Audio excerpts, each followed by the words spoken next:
Corona વેક્સિનને લઈને તેઓ કોઈ મોટી વાત કરી શકે છે, સાથે જ દિલ્હી કૂચ કરીને આવેલા પંજાબ અને હરિયાણાના ખેડૂતોના આંદોલન અંગે પણ વાત કરી શકે છે અને તેની સાથે જ કલમ 370 હટાવ્યા બાદ જમ્મુ તથા કાશ્મીરમાં યોજાઈ રહેલી પહેલી સ્થાનિક ચૂંટણીમાં સ્થાનિકોએ દર્શાવેલા ઉત્સાહને પણ બિરદાવી શકે છે। પ્રધાનમંત્રી 2015થી દર મહિનાના છેલ્લા રવિવારે દેશવાસીઓને રેડિયો પર મન કી બાતના માધ્યમથી સંબોધન કરે છે અને આ વખતે ફરી એક વખત સંબોધન કરવાના છે।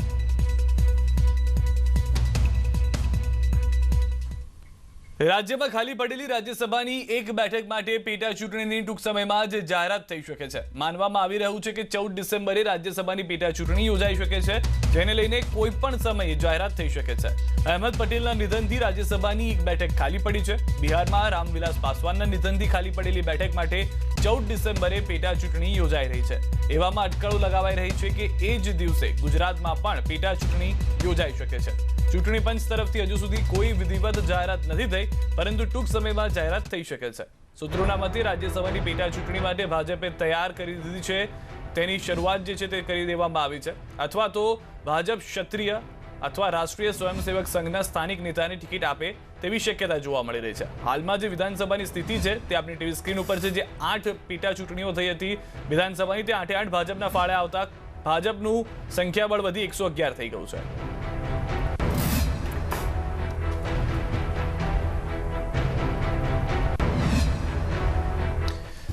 તો સ્થાનિક ચૂંટણીમાં બેઠક ફાળવણી કરવા મામલે અરજી થઈ છે। જૂનાગઢના કેશોદના વકીલની હાઈકોર્ટમાં અરજી। જિલ્લા પંચાયત અને તાલુકા પંચાયતની ચૂંટણીમાં બેઠક ફાળવણી માટે અરજી કરવામાં આવી છે। ઓબીસી, એસસી, એસટી બેઠક ફાળવવા રોટેશન પદ્ધતિની માંગ કરવામાં આવી છે। હાઈકોર્ટની રાજ્ય અને જિલ્લા તંત્રને નોટિસ। હાઈકોર્ટે ચૂંટણી પંચ પાસે માંગ્યો જવાબ। જ્યારે ચૂંટણીઓ નજીક આવતી હોય ત્યારે જૂનાગઢ જિલ્લાની 2 બેઠક અને કેશોદની 6 બેઠક 2 કરતાં વધુ વખત અનામત જાહેર કરાતા સ્થાનિક રાજકીય સંગઠને કરી હતી 3 વખત રજૂઆત। તો પ્રધાનમંત્રી હવે ટૂંક સમયની અંદર 71મી વખત મન કી બાત કરવા જઈ રહ્યા છે। સીધું પ્રસારણ ન્યૂઝ 18 ગુજરાતી આપને જણાવવા જઈ રહ્યું છે। 3 મહત્વના મુદ્દા ખેડૂતોને લઈને, કાશ્મીરની ચૂંટણીને લઈને અને સૌથી મહત્વનો મુદ્દો કોરોના વેક્સિનને લઈને। આ 3 મુદ્દાઓ પર કદાચ પ્રધાનમંત્રી આજે મન કી બાતમાં વાત કરી શકે છે। ટૂંક સમયમાં જ પ્રધાનમંત્રી નરેન્દ્ર મોદીની અવાજ ન્યૂઝ 18 પર। मेरे प्यारे देशवासियों, नमस्कार। मन की बात की शुरुआत में आज मैं आप सबके साथ एक खुशखबरी साझा करना चाहता हूं। हर भारतीय को यह जानकर गर्व होगा कि देवी अन्नपूर्णा की एक बहुत पुरानी प्रतिमा कनाडा से वापस भारत आ रही है।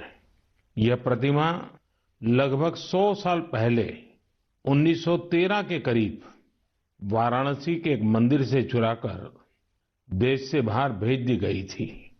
मैं कनाडा की सरकार और इस पुण्य कार्य को संभव बनाने वाले सभी लोगों का इस सहृदयता के लिए आभार प्रकट करता हूं। माता अन्नपूर्णा का काशी से बहुत ही विशेष संबंध है। अब उनकी प्रतिमा का वापस आना हम सभी के लिए सुखद है। माता अन्नपूर्णा की प्रतिमा की तरह ही हमारी विरासत की अनेक अनमोल धरोहरें अंतर्राष्ट्रीय गिरोहों का शिकार होती रही है। ये गिरोह अंतर्राष्ट्रीय बाजार में इन्हें बहुत ऊंची कीमत पर बेचते हैं। अब इन पर सख्ती तो लगाई ही जा रही है।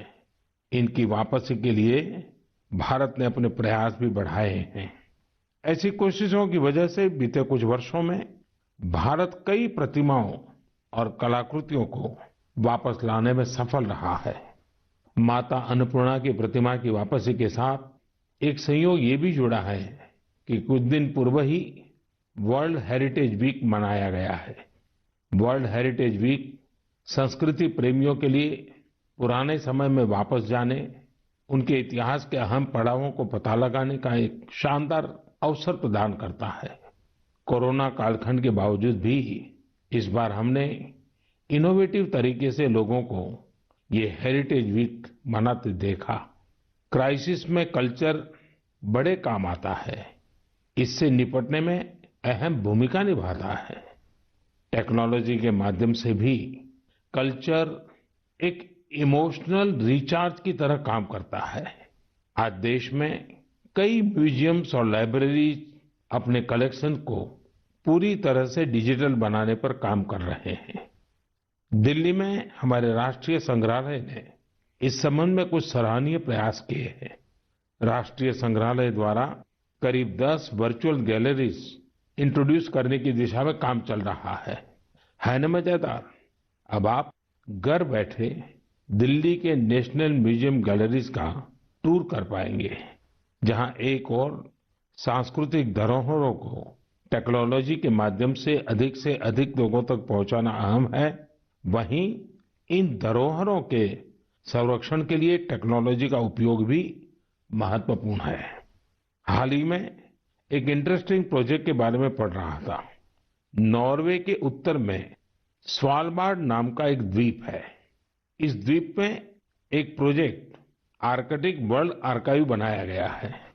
इस आर्काइव में बहुमूल्य हेरिटेज डेटा को इस तरह से रखा गया है कि किसी भी प्रकार के प्राकृतिक या मानव निर्मित आपदाओं से प्रभावित न हो सके। अभी हाल ही में यह भी जानकारी आई है कि अजंता गुफाओं की धरोहर को भी डिजिटाइज करके इस प्रोजेक्ट में संजोया जा रहा है। इसमें अजंता गुफाओं की पूरी झलक देखने को मिलेगी। इसमें डिजिटलाइज और रिस्टोर्ड पेंटिंग के साथ साथ इससे संबंधित दस्तावेज और कोट्स भी शामिल होंगे। साथियों, महामारी ने एक और जहां हमारे काम करने के तौर तरीकों को बदला है, तो दूसरी ओर प्रकृति को नए ढंग से अनुभव करने का भी अवसर दिया है। प्रकृति को देखने के हमारे नजरिए में भी बदलाव आया है। अब हम सर्दियों के मौसम में कदम रख रहे हैं। हमें प्रकृति के अलग अलग रंग देखने को मिलेंगे। पिछले कुछ दिनों से इंटरनेट चेरी ब्लॉसम की वायरल तस्वीरों से भरा हुआ है। आप सोच रहे होंगे, जब मैं चेरी ब्लॉसम की बात कर रहा हूं तो जापान की इस प्रसिद्ध पहचान की बात कर रहा हूं, लेकिन ऐसा नहीं है। ये जापान की तस्वीरें नहीं है, ये अपने मेघालय के शिलांग की तस्वीरें हैं। मेघालय की खूबसूरती को इन चेरी ब्लॉसम ने और बढ़ा दिया है। साथियों, इस महीने 12 नवंबर से डॉक्टर सलीम अली जी का 125वां जयंती समारोह शुरू हुआ है। डॉक्टर सलीम ने पक्षियों की दुनिया में बर्ड वॉचिंग को लेकर उल्लेखनीय कार्य किया है। दुनिया के बर्ड वॉचर्स को भारत के प्रति आकर्षित भी किया है। मैं हमेशा से बर्ड वॉचिंग के शौकीन लोगों का प्रशंसक रहा हूं। बहुत धैर्य के साथ वो घंटों तक, सुबह से शाम तक बर्ड वॉचिंग कर सकते हैं, प्रकृति के अनूठे नजारों का लुत्फ उठा सकते हैं और अपने ज्ञान को हम लोगों तक भी पहुंचाते रहते हैं। भारत में भी बहुत सी बर्ड वॉचिंग सोसाइटी सक्रिय है। आप भी जरूर इस विषय के साथ जुड़िए। मेरी भागदौड़ की जिंदगी में मुझे भी पिछले दिनों केवड़िया में पक्षियों के साथ समय बिताने का बहुत ही यादगार अवसर मिला। पक्षियों के साथ बिताया हुआ समय आपको प्रकृति से भी जोड़ेगा और पर्यावरण के लिए भी प्रेरणा देगा। मेरे प्यारे देशवासियों, भारत की संस्कृति और शास्त्र हमेशा से ही पूरी दुनिया के लिए आकर्षण के केंद्र रहे हैं। कई लोग तो इनकी खोज में भारत आए और हमेशा के लिए यहीं के होकर रह गए, तो कई लोग वापस अपने देश जाकर इस संस्कृति के संवाहक बन गए। मुझे जोनास मसेट्टी के काम के बारे में जानने का मौका मिला, जिन्हें विश्वनाथ के नाम से भी जाना जाता है। जोनास ब्राजील में लोगों को वेदांत और गीता सिखाते हैं। वे विश्व विद्या नाम की एक संस्था चलाते हैं, जो रियो डी जेनेरो से घंटे भर की दूरी पर पेट्रोपोलिस के पहाड़ों में स्थित है। जोनास ने मैकेनिकल इंजीनियरिंग की पढ़ाई करने के बाद स्टॉक मार्केट में अपनी कंपनी में काम किया। बाद में उनका रुझान भारतीय संस्कृति और खासकर वेदांत की तरफ हो गया। स्टॉक से लेकर के स्पिरिचुअलिटी तक वास्तव में उनकी एक लंबी यात्रा है। जोनास ने भारत में वेदांत दर्शन का अध्ययन किया और 4 साल तक वे कोयम्बटूर के आर्ष विद्या गुरुकुलम में रहे।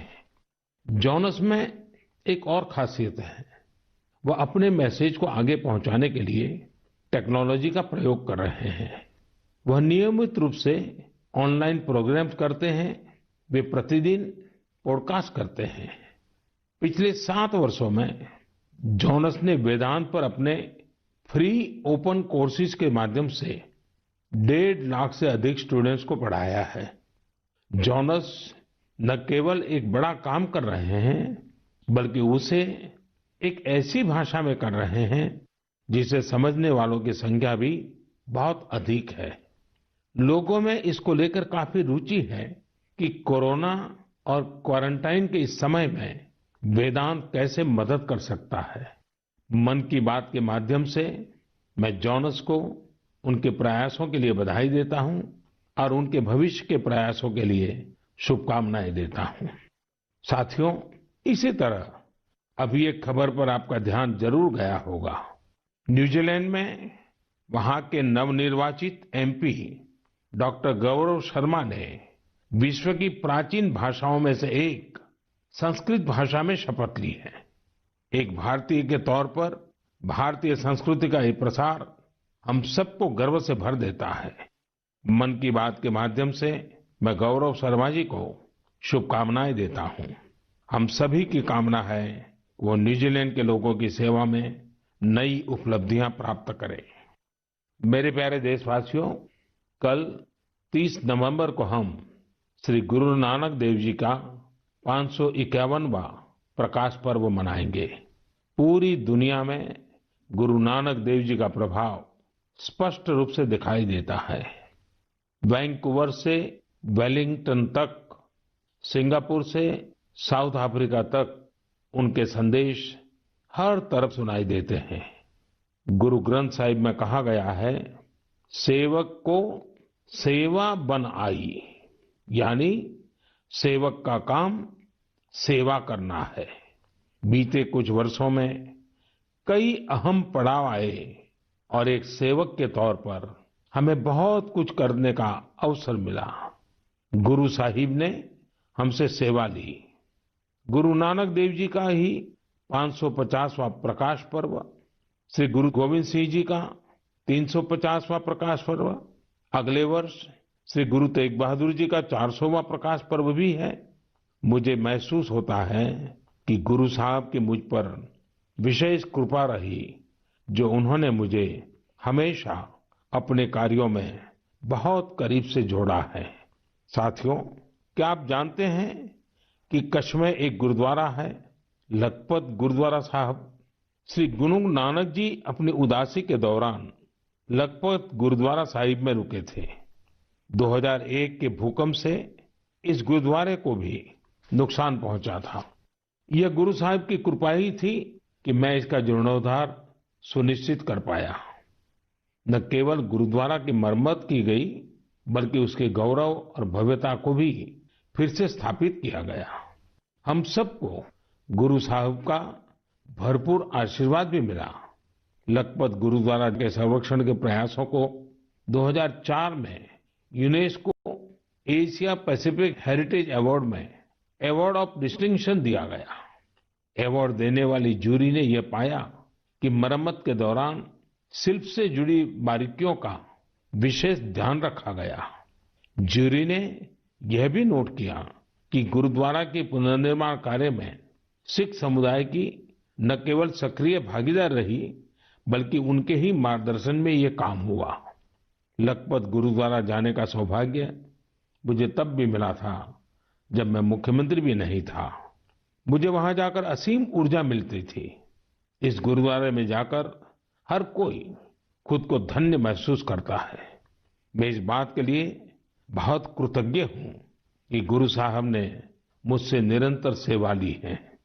पिछले वर्ष नवंबर में ही करतारपुर साहिब कॉरिडोर का खुलना बहुत ही ऐतिहासिक रहा। इस बात को मैं जीवन भर अपने हृदय में संजोकर रखूंगा। ये हम सभी का सौभाग्य है कि हमें श्री दरबार साहिब की सेवा करने का एक और अवसर मिला। विदेश में रहने वाले हमारे सिख भाई बहनों के लिए अब दरबार साहब की सेवा के लिए राशि भेजना और आसान हो गया है। इस कदम से विश्व भर की संगत दरबार साहिब के और करीब आ गई है। साथियों, ये गुरु नानक देव जी ही थे जिन्होंने लंगर की परंपरा शुरू की थी और आज हमने देखा कि दुनिया भर में सिख समुदाय ने किस प्रकार कोरोना के इस समय में लोगों को खाना खिलाने की अपनी परंपरा को जारी रखा है। मानवता की सेवा की ये परंपरा हम सभी के लिए निरंतर प्रेरणा का काम करती है। मेरी कामना है हम सभी सेवक की तरह काम करते रहें। गुरु साहिब मुझसे और देशवासियों से इसी प्रकार सेवा लेते रहें। एक बार फिर गुरु नानक जयंती पर मेरी बहुत बहुत शुभकामनाएं। मेरे प्यारे देशवासियों, पिछले दिनों मुझे देश भर की कई यूनिवर्सिटीज के स्टूडेंट के साथ संवाद का, उनकी एजुकेशन जर्नी के महत्वपूर्ण इवेंट्स में शामिल होने का अवसर प्राप्त हुआ है। टेक्नोलॉजी के जरिए मैं आईआईटी गुवाहाटी, आईआईटी दिल्ली, गांधीनगर की दीनदयाल पेट्रोलियम यूनिवर्सिटी, दिल्ली की जेएनयू, मैसूर यूनिवर्सिटी और लखनऊ यूनिवर्सिटी के विद्यार्थियों से कनेक्ट हो पाया। देश के युवाओं के बीच होना बेहद तरोताजा करने वाला और ऊर्जा से भरने वाला होता है। विश्वविद्यालय के परिसर तो एक तरह से मिनी इंडिया की तरह होते हैं। एक तरह जहां इन कैंपस में भारत की विविधता के दर्शन होते हैं, वहीं दूसरी तरफ वहां न्यू इंडिया के लिए बड़े बड़े बदलाव का पैशन भी दिखाई देता है। कोरोना से पहले के दिनों में जब मैं रूबरू किसी इंस्टीट्यूशन के इवेंट में जाता था तो ये आग्रह भी करता था कि आसपास के स्कूलों से गरीब बच्चों को भी उस समारोह में आमंत्रित किया जाए। वो बच्चे उस समारोह में मेरे स्पेशल गेस्ट बनकर आते रहे हैं। एक छोटा सा बच्चा उस भव्य समारोह में किसी युवा को डॉक्टर, इंजीनियर, साइंटिस्ट बनते देखता है, किसी को मेडल लेते हुए देखता है, तो उसमें नए सपने जगते हैं। मैं भी कर सकता हूं, यह आत्मविश्वास जगता है। संकल्प के लिए प्रेरणा मिलती है। साथियों, इसके अलावा एक और बात जानने में मेरी हमेशा रुचि रहती है कि उस इंस्टीट्यूशन के अलुमनाई कौन है। उस संस्थान के अपने अलुमनाई से रेगुलर एंगेजमेंट की व्यवस्था है क्या? उनका अलुमनाई नेटवर्क कितना जीवंत है? मेरे युवा दोस्तों, आप तब तक ही किसी संस्थान के विद्यार्थी होते हैं जब तक आप वहां पढ़ाई करते हैं, लेकिन वहां के अलुमनाई आप जीवन भर रहते हैं। स्कूल, कॉलेज से निकलने के बाद दो चीजें कभी खत्म नहीं होती हैं। एक, आपकी शिक्षा का प्रभाव और दूसरा, आपका अपने स्कूल, कॉलेज से लगाव। जब कभी अलुमनाई आपस में बात करते हैं तो स्कूल, कॉलेज की उनकी यादों में किताबों और पढ़ाई से ज्यादा कैंपस में बिताया गया समय और दोस्तों के साथ गुजारे गए लम्हे होते हैं। और इन्हीं यादों में से जन्म लेता है एक भाव इंस्टीट्यूशन के लिए कुछ करने का। जहां आपके व्यक्तित्व का विकास हुआ है, वहां के विकास के लिए आप कुछ करें। इससे बड़ी खुशी और क्या हो सकती है। मैंने कुछ ऐसे प्रयासों के बारे में पढ़ा है जहां पूर्व विद्यार्थियों ने अपने पुराने संस्थानों को बढ़ चढ़ करके दिया है। आजकल अलुमनाई इसको लेकर बहुत सक्रिय है। आईआईटियंस ने अपने संस्थानों को conference centres, management centres, incubation centres जैसी कई अलग अलग व्यवस्थाएं खुद बनाकर दी हैं। ये सारे प्रयास वर्तमान विद्यार्थियों के लर्निंग एक्सपीरियंस को इम्प्रूव करते हैं। आईआईटी दिल्ली ने एक एंडाउमेंट फंड की शुरुआत की है, जो कि एक शानदार आइडिया है। विश्व की जानी मानी यूनिवर्सिटी में इस प्रकार के एंडाउमेंट्स बनाने का कल्चर रहा है, जो स्टूडेंट्स की मदद करता है। मुझे लगता है कि भारत के विश्वविद्यालय भी इस कल्चर को इंस्टीट्यूशनलाइज करने में सक्षम है। जब कुछ लौटाने की बात आती है तो कुछ भी बड़ा या छोटा नहीं होता है। छोटे से छोटी मदद भी मायने रखती है। हर प्रयास महत्वपूर्ण होता है। अक्सर पूर्व विद्यार्थी अपने संस्थानों के टेक्नोलॉजी अपग्रेडेशन में, बिल्डिंग के निर्माण में, अवार्ड्स और स्कॉलरशिप शुरू करने में, स्किल डेवलपमेंट के प्रोग्राम शुरू करने में बहुत महत्वपूर्ण भूमिका निभाते हैं। कुछ स्कूलों की ओल्ड स्टूडेंट एसोसिएशन ने मेंटरशिप प्रोग्राम शुरू किए हैं। इसमें वे अलग अलग बैच के विद्यार्थियों को गाइड करते हैं, साथ ही एजुकेशन प्रोस्पेक्ट पर चर्चा करते हैं। कई स्कूलों में खासतौर से बोर्डिंग स्कूलों की एल्यूमनी एसोसिएशन बहुत स्ट्रांग है, जो स्पोर्ट्स टूर्नामेंट और कम्युनिटी सर्विस जैसी गतिविधियों का आयोजन करते रहते हैं। मैं पूर्व विद्यार्थियों से आग्रह करना चाहूंगा कि उन्होंने जिन संस्था में पढ़ाई की है वहां से अपनी बॉन्डिंग को और अधिक मजबूत करते रहें, चाहे वह स्कूल हो, कॉलेज हो या यूनिवर्सिटी। मेरा संस्थानों से भी आग्रह है कि एल्यूमनी एंगेजमेंट के नए और इनोवेटिव तरीकों पर काम करें, क्रिएटिव प्लेटफॉर्म्स डेवलप करें ताकि एल्यूमनी की सक्रिय भागीदारी हो सके। बड़े कॉलेज और यूनिवर्सिटीज नहीं, हमारे गांवों के स्कूल्स का भी strong, vibrant, active alumni network हो। मेरे प्यारे देशवासियों, 5 दिसंबर को श्री अरबिंदो की पुण्यतिथि है। श्री अरबिंदो को हम जितना पढ़ते हैं उतनी ही गहराई हमें मिलती जाती है। मेरे युवा साथी श्री अरबिंदो को जितना जानेंगे उतना ही अपने आप को जानेंगे, खुद को समृद्ध करेंगे। जीवन की जिस भाव अवस्था में आप हैं, जिन संकल्पों को सिद्ध करने के लिए आप प्रयासरत हैं, उनके बीच आप हमेशा से ही श्री अरबिंदो को एक नई प्रेरणा देते पाएंगे, एक नया रास्ता दिखाते हुए पाएंगे। जैसे आज जब हम लोकल के लिए वोकल इस अभियान के साथ आगे बढ़ रहे हैं, तो श्री अरबिंदो का स्वदेशी का दर्शन हमें राह दिखाता है।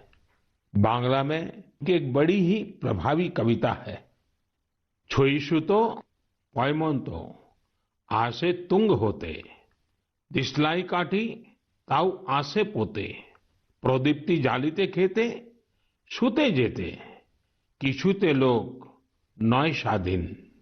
यानी हमारे यहाँ सुई और दिया सलाई तक विलायती जहाज से आते हैं। खाने, पीने, सोने, किसी भी बात में लोग स्वतंत्र नहीं है। वो कहते भी थे, स्वदेशी का अर्थ है कि हम अपने भारतीय कामगारों, कारीगरों की बनाई हुई चीजों को प्राथमिकता दें। ऐसा भी नहीं कि श्री अरबिंदो ने विदेशों से कुछ सीखने का भी कभी विरोध किया हो। जहां जो नया है वहां से हम सीखें। जो हमारे देश में अच्छा हो सकता है उसका हम सहयोग और प्रोत्साहन करें। यही तो आत्मनिर्भर भारत अभियान में वोकल फॉर लोकल मंत्र की भी भावना है। खासकर स्वदेशी अपनाने को लेकर उन्होंने जो कुछ कहा वो आज हर देशवासी को पढ़ना चाहिए। साथियों, इसी तरह शिक्षा को लेकर भी श्री अरबिंदो के विचार बहुत स्पष्ट थे। वो शिक्षा को केवल किताबी ज्ञान, डिग्री और नौकरी तक की सीमित नहीं मानते थे। श्री अरबिंदो कहते थे, हमारी राष्ट्रीय शिक्षा हमारी युवा पीढ़ी के दिल और दिमाग की ट्रेनिंग होनी चाहिए। यानी मस्तिष्क का वैज्ञानिक विकास हो और दिल में भारतीय भावनाएं भी हो, तभी एक युवा देश का और बेहतर नागरिक बन पाता है। श्री अरबिंदो ने राष्ट्रीय शिक्षा को लेकर जो बात तब कही थी, जो अपेक्षा की थी, आज देश उसे नई राष्ट्रीय शिक्षा नीति के जरिए पूरा कर रहा है। मेरे प्यारे देशवासियों, भारत में खेती और उससे जुड़ी चीजों के साथ नए आयाम जुड़ रहे हैं। बीते दिनों हुए कृषि सुधारों ने किसानों के लिए नई संभावनाओं के द्वार भी खोले हैं। बरसों से किसानों की जो मांग थी, जिन मांगों को पूरा करने के लिए किसी न किसी समय में हर राजनीतिक दल ने उनसे वायदा किया था, वो मांगे पूरी हुई हैं। काफी विचार विमर्श के बाद भारत की संसद ने कृषि सुधारों को कानूनी स्वरूप दिया। इन सुधारों से न सिर्फ किसानों के अनेक बंधन समाप्त हुए हैं, बल्कि उन्हें नए अधिकार भी मिले हैं, नए अवसर भी मिले हैं। इन अधिकारों ने बहुत ही कम समय में किसानों की परेशानियों को कम करना शुरू कर दिया है। महाराष्ट्र के धुले जिले के किसान जितेंद्र भोईजी ने नए कृषि कानूनों का इस्तेमाल कैसे किया, ये आपको भी जानना चाहिए। जितेंद्र भोईजी ने मक्के की खेती की थी और सही दामों के लिए उसे व्यापारियों को बेचना तय किया। फसल की कुल कीमत तय हुई करीब 3,32,000 रुपये। जितेंद्र भोई को 25,000 रुपये एडवांस भी मिल गए थे। तय ये हुआ था कि बाकी का पैसा उन्हें 15 दिन में चुका दिया जाएगा। लेकिन बाद में परिस्थितियां ऐसी बनी कि उन्हें बाकी का पेमेंट नहीं मिला। किसान से फसल खरीद लो, महीनों महीनों पेमेंट न करो। संभवतः मक्का खरीदने वाले बरसों से चली आ रही उसी परंपरा को निभा रहे थे। इसी तरह 4 महीने तक जितेंद्र जी का पेमेंट नहीं हुआ। इस स्थिति में उनकी मदद की सितंबर में जो पास हुए हैं, जो नए कृषि कानून बने हैं, वो उनके काम आए। इस कानून में ये तय किया गया है कि फसल खरीदने के 3 दिन में ही किसान को पूरा पेमेंट करना पड़ता है और अगर पेमेंट नहीं होता है तो किसान शिकायत दर्ज कर सकता है। कानून में एक और बहुत बड़ी बात है। इस कानून में ये प्रावधान किया गया है कि क्षेत्र के एसडीएम को 1 महीने के भीतर ही किसान की शिकायत का निपटारा करना होगा। अब जब ऐसे कानून की ताकत हमारे किसान भाई के पास थी, तो उनकी समस्या का समाधान तो होना ही था। उन्होंने शिकायत की और चंद ही दिन में उनका बकाया चुका दिया गया। यानी कि कानून की सही और पूरी जानकारी ही जितेंद्र जी की ताकत बनी। क्षेत्र कोई भी हो, हर तरह के भ्रम और अफवाहों से दूर सही जानकारी हर व्यक्ति के लिए बहुत बड़ा संबल होती है। किसानों में जागरूकता बढ़ाने का ऐसा ही एक काम कर रहे हैं राजस्थान के 12 जिले में रहने वाले मोहम्मद असलम जी। ये किसान उत्पादक संघ के सीईओ भी हैं। जी हाँ, आपने सही सुना, किसान उत्पादक संघ के सीईओ। उम्मीद है बड़ी बड़ी कंपनियों के सीईओज को ये सुनकर अच्छा लगेगा कि अब देश के दूर दराज वाले इलाकों में काम कर रहे किसान संगठनों में भी सीईओज होने लगे हैं। तो साथियों, मोहम्मद असलम जी ने अपने क्षेत्र के अनेकों किसानों को मिलाकर एक व्हाट्सएप ग्रुप बना लिया है।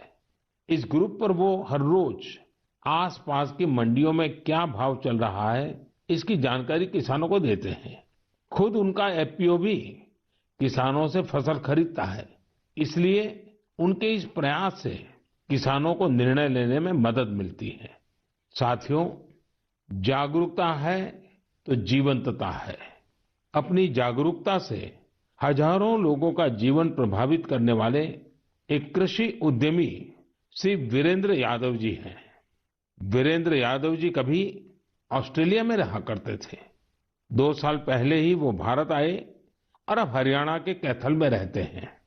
दूसरे लोगों की तरह ही खेती में पराली उनके सामने भी एक बड़ी समस्या थी। इसके सॉल्यूशन के लिए बहुत व्यापक स्तर पर काम हो रहा है। लेकिन आज मन की बात में मैं वीरेंद्र जी को विशेष तौर पर जिक्र इसलिए कर रहा हूं क्योंकि उनके प्रयास अलग है, एक नई दिशा दिखाते हैं। पराली का समाधान करने के लिए वीरेंद्र जी ने पुआल की गांठ बनाने वाली स्ट्रॉ बेलर मशीन खरीदी। इसके लिए उन्हें कृषि विभाग से आर्थिक मदद भी मिली। इस मशीन से उन्होंने पराली के गट्ठे बनाना शुरू कर दिया। गट्ठे बनाने के बाद उन्होंने पराली को एग्रो एनर्जी प्लांट और पेपर मिल को बेच दिया। आप जानकर हैरान रह जाएंगे कि कि वीरेंद्र जी ने पराली से सिर्फ 2 साल में 1.5 करोड़ रुपए से ज्यादा का व्यापार किया है और उसमें भी लगभग 50 लाख रुपए मुनाफा कमाया है। इसका फायदा उन किसानों को भी हो रहा है जिनके खेतों से वीरेंद्र जी पराली उठाते हैं। हमने कचरे से कंचन की बात तो बहुत सुनी है, लेकिन पराली का निपटारा करके पैसा और पुण्य कमाने का यह अनोखा उदाहरण है। मेरा नौजवानों, विशेषकर कृषि की पढ़ाई कर रहे लाखों विद्यार्थियों से आग्रह है कि वो अपने आसपास के गांवों में जाकर किसानों को आधुनिक कृषि के बारे में, हाल में हुए कृषि सुधारों के बारे में जागरूक करें।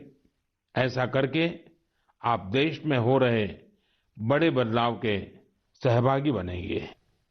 मेरे प्यारे देशवासियों, मन की बात में हम अलग अलग भांति भांति के अनेक विषयों पर बात करते हैं, लेकिन एक ऐसी बात को भी 1 साल हो रहा है जिसको हम कभी खुशी से याद नहीं करना चाहेंगे। करीब करीब 1 साल हो रहे हैं जब दुनिया को कोरोना के पहले केस के बारे में पता चला था। तब से लेकर अब तक पूरे विश्व ने अनेक उतार चढ़ाव देखे हैं। लॉकडाउन के दौर से बाहर निकलकर अब वैक्सीन पर चर्चा होने लगी है, लेकिन कोरोना को लेकर किसी भी तरह की लापरवाही अब भी बहुत घातक है। हमें कोरोना के खिलाफ अपनी लड़ाई को मजबूती से जारी रखना है। साथियों, कुछ दिनों बाद ही 6 दिसंबर को बाबा साहब आम्बेडकर की पुण्यतिथि भी है। ये दिन बाबा साहब को श्रद्धांजलि देने के साथ ही देश के प्रति अपने संकल्पों, संविधान ने एक नागरिक के तौर पर अपने कर्तव्यों को निभाने की जो सीख हमें दी है, उसे दोहराने का है। देश के बड़े हिस्से में सर्दी का मौसम भी जोर पकड़ रहा है। अनेक जगहों पर बर्फबारी हो रही है। इस मौसम में हमें परिवार के बच्चों और बुजुर्गों का, बीमार लोगों का विशेष ध्यान रखना है। खुद भी सावधानी बरतनी है। मुझे खुशी होती है जब मैं देखता हूं कि लोग अपने आसपास के जरूरतमंदों की भी चिंता करते हैं, गर्म कपड़े देकर उनकी मदद करते हैं। बेसहारा जानवरों के लिए भी सर्दियां बहुत मुश्किल लेकर आती हैं। उनकी मदद के लिए भी बहुत लोग आगे आते हैं। हमारी युवा पीढ़ी इस तरह के कार्यों में बहुत बढ़-चढ़ कर सक्रिय होती है। साथियों, अगली बार जब हम मन की बात में मिलेंगे तो 2020 का ये वर्ष समाप्ति की ओर होगा। नई उम्मीदें, नए विश्वास के साथ हम आगे बढ़ेंगे। आप जो भी सुझाव हो, आइडियाज हो, उन्हें मुझ तक जरूर साझा करते रहिए। आप सभी को बहुत बहुत शुभकामनाएं। आप सब स्वस्थ रहें, देश के लिए सक्रिय रहें। बहुत बहुत धन्यवाद। तो आ प्रधानमंत्री नरेंद्र मोदी ની આજની મન કી બાત હતી અને હવે આગળ વાત કરીશું જય હિન્દ સન્માનની।